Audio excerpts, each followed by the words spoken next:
इसके पीछे क्या हो गया? px। ये सामने वाला आपको क्या दिख रहा है? इसके पीछे वाला और ये वाला py, इसके नीचे वाला।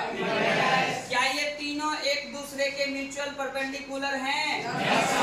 Actual shape of p orbital. Actual shape of p orbital. आप जो लोग ये तो उड़ गया आया, तो ये जो आपको शेप दिख रहा है, तो जब आप तीनों ऑर्बिटल को एक जगह अलाइन करोगे तो ये एक्चुअल शेप किसका होगा? p ऑर्बिटल का। अब ध्यान रखना, हम यहीं से आपको d ऑर्बिटल ये एक्सेस कर देते हैं। पहला कहाँ है? dx। अब आप ध्यान से देखो, एक ऐसा ऑर्बिटल बनेगा, ये क्या है आपका x ना, और ये क्या है y। यदि ऑर्बिटल इस दोनों के बीच में आएगा, इसी ऑर्बिटल को आप क्या बोलोगे? dxy। क्या बोलोगे? अब ध्यान दो, यदि ये x है तो ये वाला क्या होगा? x डैश, और यदि ये y है तो ये वाला क्या होगा? इस दोनों के भी बीच में आएगा, फिर भी आप उसे क्या बोलोगे? dx। तो जब इलेक्ट्रॉन क्लाउड दो ऑर्बिटल के बिटवीन एग्जिस्ट करता है, तब पहला ऑर्बिटल को आप क्या बोलते हो? दूसरा कर रहे y, और ना तो इलेक्ट्रॉन क्लाउड y पर होगा और ना ही इलेक्ट्रॉन क्लाउड। देखिए ये आपका y है और ये पिंक वाला क्या है? तो जब इलेक्ट्रॉन क्लाउड इस दोनों के बीच में आएगा, इलेक्ट्रॉन क्लाउड कहाँ आएगा?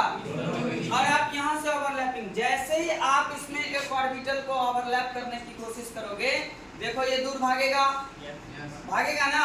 अब मान लो कि यदि इसका साइज छोटा है, ये इसमें ट्रैप हो जाएगा, और साइज बड़ा होगा तो ये दूर भागेगा। तो जब जब केमिकल बॉन्डिंग में एक लोन पेयर आएगा, केमिकल बॉन्डिंग में क्या आएगा? वो दोनों तरह के बॉन्ड को रिपेल करेगा और उससे बॉन्ड एंगल घट जाएगा।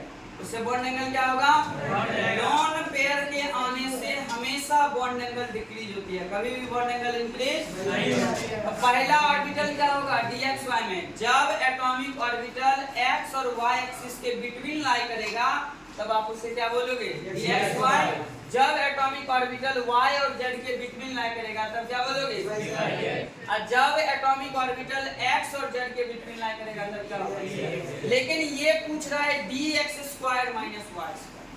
तो ना तो ये एटॉमिक ऑर्बिटल कंप्लीटली x पर होगा और ना ही कंप्लीटली कहाँ होगा? यानी ये इसका कुछ पार्ट x में जाएगा और कुछ पार्ट कहाँ जाएगा?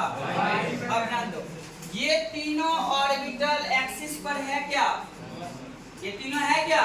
क्योंकि ये आपका क्या है? y एक्सिस, व्हाइट वाला x और पिंक वाला ऑर्बिटल, तो दो एक्सिस के बीच में आ रहा है ना, इसलिए D में ये बनाता है नॉन एक्सियल। ये क्या बनाता है?